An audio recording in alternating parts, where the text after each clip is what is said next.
Moi boas, estamos nunha nova edición de Paquetiños Roleiros, desta vez cunha pequena xoia de Pepe Pedraz a través del refugio de Riop. E vamos a ver sempre no súa característica envoltorio nunha bolsa de papel de estraza. E a verdade é que son eso, pequeñas xollas. Hai xente que, como sempre, protesta por cousas e di que son títulos o mellor que son caros. Eu non considero caro polo produto que se ofrece. Xa coñeces a miña famosa teoría dos 5 euros, non? Tamén leva unha bolsiña. Todo iso ten costos de producción, non? E ademais tamén hai que ter en conta que estamos falando de títulos indies que non teñen grandes tiradas de miles de exemplares, ni que tampouco se envían a imprimir a China, que se imprimen aquí en imprentas locais. Non sei se en este caso sí que o menciona, creo que sí, Gráficas La Paz, aquí está. Bueno, isto está moi ben, non recordo ahora quanto valía, a verdade é que son estas cousas que sempre me esquezo de anotalo, creo que eran 22,90. Por un xogo dito así, bastante económico, ¿no? Porque podes xogar partidas de rol por 23 euros, en PDF, pues incluso menos. E despois podes decir, no, pues que o material que ten igual eu consigo por, que sei, 10 euros. Pois si ti fías o que se publica ou non, ou ter ou non un manual por 10 euros arriba, 10 euros abaixo, pois bueno, mira ti. Eu creo que é xusto e o demanda a xente, no? Que a xente que traballe cobre polo seu traballo. E nada máis agradecido que aquela xente que traballa por traernos títulos diferentes, por títulos arriscados, non porque sería moi fácil publicar pois casos para a llamada ou aventuras para a quinta edición de Dungeons and Dragons, pero hai quenes buscamos algo diferente, probar picotear experiencias diferentes, e Pepe Pedraz é unha das persoas que lle dá unha volta aos xogos que xoga para despois traernos propostas interesantes. Ademais, este manual, ademais de traer o típico libro de, de, de xogo de rol lixeiro de 30 e pico, que neste caso chega a 46 páxinas, non? 43, 48 páxinas interiores en tapa blanda, sin solapa, lógicamente, grapado, pois o típico manual, non? Así. Ademais do propio manual, co seu PDF incluído tamén, pois nos trae uns cartúns, uns cartulinas, non sei se se mirará aquí, non teño a luz frontal, bueno, pero é plastificado, ahora se ve un poquillo, ¿no? Aí está, si enfoco a luz. Veces que é plastificado, entonces podedes escribir con un rotulador destes indeleble, depois borralo con un pano, con algodón con alcohol e tal, e se volve a reutilizar. Por lo tanto, son fichas reutilizables, e tedes que andar a imprimir, e mira, pues mira, o que vos aforrades de impresión. Os que xogades online, sabedes que tedes o PDF para poder subir a vosa plataforma de xogo virtual ou directamente, bueno, este tipo de propostas, sabes que con mecánicas tan sinxelas, o lógico é que cada que teña a súa ficha en PDF e facer as tiradas en dadiños e xa está, ¿no? Pero bueno, podedes complicar a vosa vida todo o que querades con este sentido. E polo que vemos, eu que observo con Pepe desde que publicou o meu primer manual, New Life, que tiña unha maquetación bastante sinxela, que creo que unha vez xa te he comentado que o tería feito de outra forma.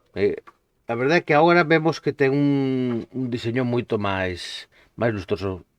Maquetación por Pepe Pedraz e Antonio de Egipto. Diseño da cuberta de Marga Suárez.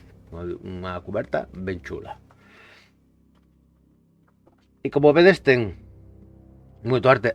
Pon por aquí tamén que o arte de Shutterstock, Pixabay e FreePic non podemos criticalo tamén como que non se paga autores, pero realmente estes bancos de imaxes é precisamente o que fan. Conseguir que autores pois pouco coñecidos ou nada coñecidos teñan aí a imaxes e se les pague por elas, non? Entonces, pois se está pagando autores, non? Non é tirar de IA, que bueno, ese sería outro debate. E como mirades ten unha marcación sinxela en cuanto a que é unha columna justificada, pero vedes que xa o propio fondo a marca, bueno, pues fai algo que non sexa primeramente plano, ten algúns detalles para cubrir ocos de párrafo e despois, bueno, pues algunhas imaxes, vedes que en páxinas completas non hai moitas, pero algunhas van metendo. E, bueno, vemos aquí todo o transcurrir deste xogo, que agora vos comentaré un poquinho de que va. E a partir pois, da páxina 28, susto, hasta 28 é como a explicación, que sabedes que aparte pois, ten unhas tabas de resumos de reglas, coas que podedes pasar aos xogadores e ter vos de man para sacalos, se aprende. As mecánicas de PP se aprenden e adoitan ser comuns unhas con outras. Esta non é un cargado de emociones. De feito, creo que menciona que ten certa inspiración. Eu, ainda que miro que ten máis ben inspiración cara a Trophy, o Simbarium, máis ben en nivel de escuridade na ambientación, sí que fala algo de que ten certa inspiración en PBTA. Eu, polo que vin, non o mire máis que tira moito eso, pois as mecánicas, eu casi diría máis de Trophy, pero bueno, no resultado de tirar dados de 6 e obter éxitos, non? Que bueno, é a mecánica bastante clásica que utiliza Pepe. O que vos decía, a partir da fase 28 son escenarios de caza. E aí xa mirades un pouco calea temática deste xogo, que eso son cazadores en busca dunha bestia. Se describe en cada escenario de caza a bestia, os encontros que se poden ter e teñen unha estrutura común. Unha estrutura común que aparte sirve moi ben de plantilla agora de completar os escenarios de caza que se propoñen, que en este caso creo que son 3. Aquello que cayó del cielo de Pepe Pedraz, el oro de Sigurd de Alfredo Amatraín y de Iris Sancho, el mal de mis ojos. 3 escenarios. A unhas consideracións a ambientación, pero con esta plantilla vos prácticamente podedes facer infinidade de escenarios propios, pois co que vos pode esperar. Aquí pois, vemos unha relación de bandas sonoras que podan inspirar. Viro por aquí o guerreiro número 13, que xa sabedes un poquinho por onde vai, Diablo 3, Valhalla Rising, Jotun. E pois aquí temos unhas bestias, que polo que veo 1, 2, 3, 4, 5, 6 bestias, o sea que por aí xa poderíamos facernos os propios escenarios, non? E depois temos os elexidos, vedes aquí un resumen de reglas nunha soa páxina.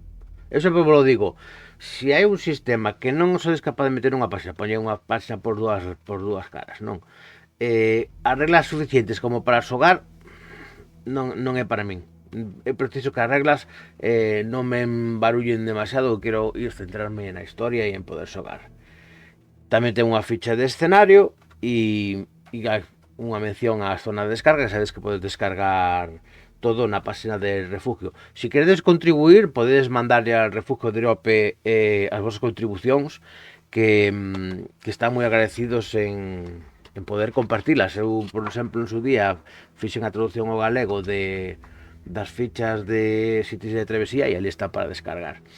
Entón, como vedes, é unha proposta ben interesante, bolsiña que aparte eu adoito esta, bueno, ao sobreciño este tipo como de de protección de cómics, que cuando trae máis que o propio libro, eu adoito guardalas porque queda ben protegido e metido. Teño unha caixa para este tipo de xogos, para non telos en estantería así apilados, non? Para que estén un poquinho máis protegidos. E eso, como vos digo, polo gusto que ten a probar a experiencia e como que dice, queimalo, non? Sacarlle todo o partido que poda ter o manual. Bueno, isto va a facer un ruido aquí seguro moi molesto, que tampouco ten moito sentido. Como os decía, que basta que comprobar estos escenarios de caza xa tedes amortizado a experiencia de xogo. Se xogades xogos de Pepe aparte, ides vendo esa evolución que ten nos conceptos, nas mecánicas, que me parecen moi interesantes, e mesmo creo que chega un punto en que son facilmente hackeables para que ti lle saques eh, as mecánicas e as temáticas ao onde ti queiras levalo.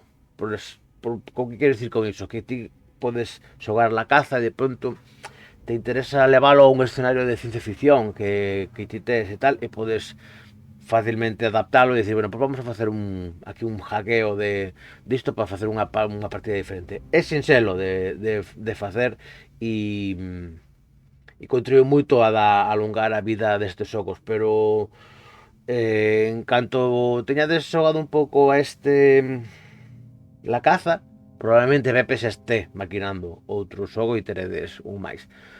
Lembro vos que non sei cando estaredes vendo este vídeo, pero en xullo de 2024 eu sigo con partidas os luns na canle da Merol Dime Friki con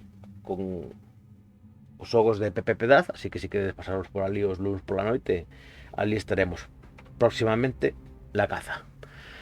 Un saludo e, como sempre vos digo, dúas cousas. Vos deixo abaixo na caixa de descripción o enlace tanto a web de Refugio de Riope como a Tesoros de la Marca. E se non nos vemos nas mesas, nos vemos nas pantallas. Un saúdo, hasta logo.